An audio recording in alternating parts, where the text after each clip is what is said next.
I learned about love from a hookup. Well, a few hookups. Okay, actually a lot of hookups.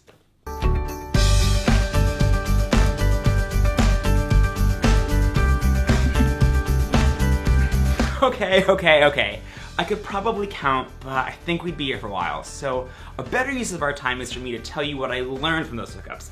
Because there's something valuable that you can learn from promiscuity. That's right, you have something to learn from the bow chicka wow wow. What comes up for you when you think about sex? Desires, how much you're having, how much you're not having, the type of sex you want to be having, your body, other people's bodies. Like, what's going on for you? Growing up, I got one message that said you shouldn't have sex until you were married, that it was bad and dangerous and dirty until you got married to a woman and then it was suddenly awesome.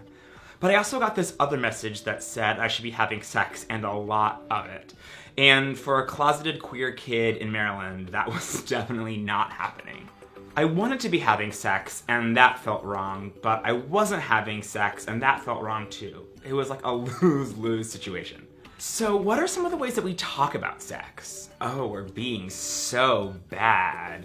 Let's be naughty. Even when it's said with a wink and a nod, for too many of us, sex remains a dirty little secret. I just think that sex has something to teach us about ourselves and about each other, and yeah, maybe even about God if that's your thing.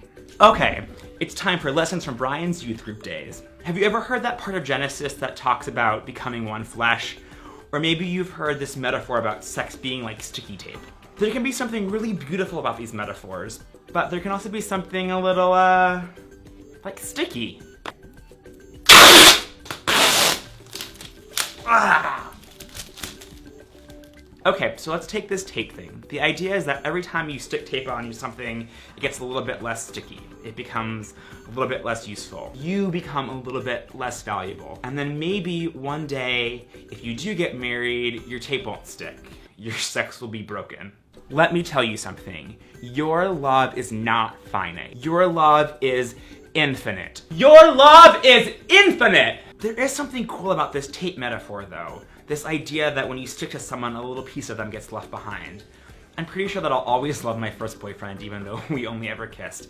And that there are bits and pieces of everyone that I've ever dated still stuck to me. To be honest, I don't keep in touch with all of them, but I do still think about them. And they all changed me. They helped me grow and do things different and just be more fully myself. And listen, the same thing is true about hookups.